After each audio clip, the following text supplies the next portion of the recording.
আমি এখন যে ভিডিওটা দেখাবো খুবই ইন্টারেস্টিং ভিডিও।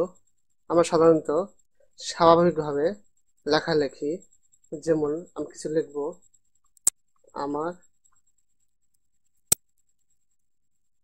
আমি বাংলা লিখবো, সূত্র নিয়ম দিয়ে দেবো, কন্ট্রোল প্রেস করলাম, বাংলা লিখবো, আমার সোনার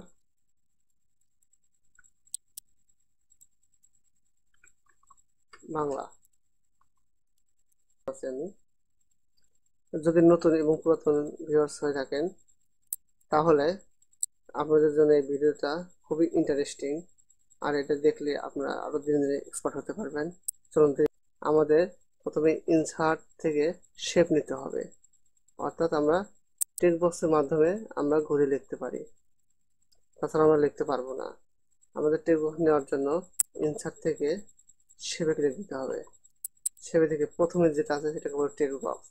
টেক্সট বক্স আমরা ক্লিক দিব, দেওয়ার পর আমাদের একটা আইকন আসলো, এটাকে বলা হয় রিসাইজ চিহ্ন, এটাকে বলা হয় রিসাইজ।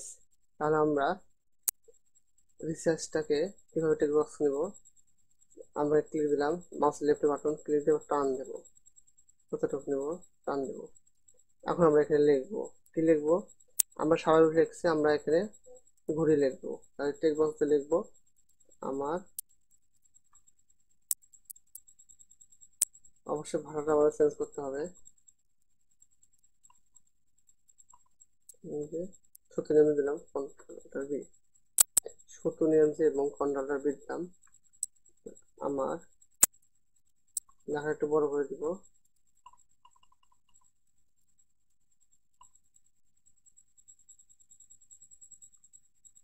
আমার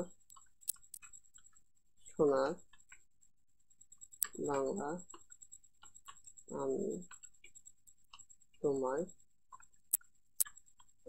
ভালোবাসি। এখন এভাবে লিখছি।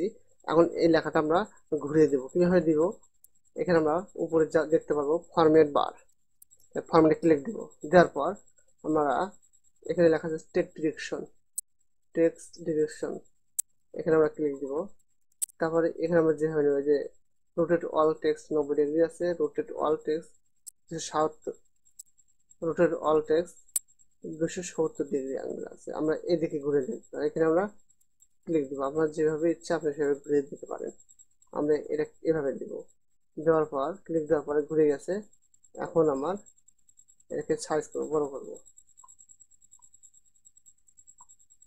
আমি বক্সটাকে একটু বড় করতেছি, সাইজ করতেছি, আমার নিজের মতো করে করবো।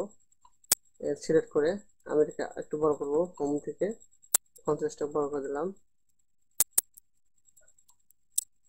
50টা বড় করে দিলাম। এখন আমরা যে কাজটা করব, এটাকে মাউস পয়েন্টার দিয়ে ধরে আমরা এখানে নিয়ে ছেড়ে দেবো। তাহলে ভিউয়ার্স আমরা বুঝতে পেরেছি, আমরা এই লেখাটাকে আমরা স্বাভাবিক লিখছি সোজা, আর এটাকে আমরা লিখছি ঘুরে। এখন আমরা এখানে আমরা লিখতে পারি,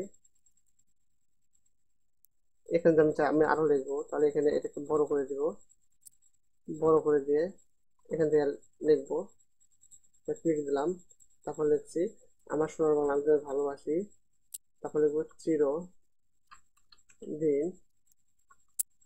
চিরদিন তোমার আকাশ, তোমার বাতাস। তাহলে ভিউয়ার্স বুঝতে পেরেছেন আমরা কিভাবে লিখছি। এখন এটাকে আমরা কি করব, আমাদের এই লেখাটা এখানে থাকবে। এখন আমরা এখানে প্রবলেম ফেস করতেছি কি, যে এখানে আমরা লিখছি আমার সোনার বাংলা, কিন্তু এটা স্বাভাবিক হয়েছে, এখানে কোনো বর্ডার আছে কি নাই আপনারা বুঝতে পারতেছেন, এখানে বর্ডার আছে, এখানে বর্ডার নাই, কিন্তু এখানে আমাদের প্রবলেম ফেস হয়েছে, বর্ডার আছে, আমাদের এখানে বর্ডার আছে। তাহলে এই বর্ডারটাকে আমরা আউট করে দিতে হবে, তাহলে লেখাটা সুন্দর হবে এবং স্বাভাবিক হবে। তাহলে আমরা বর্ডার আউট করবো।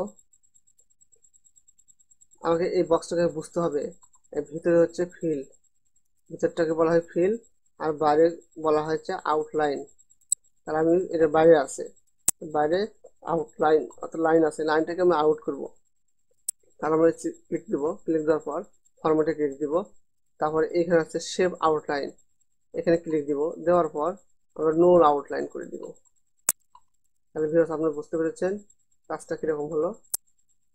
তাহলে এইভাবেই আপনারা একটা লেখাকে ঘুরে লিখতে পারেন।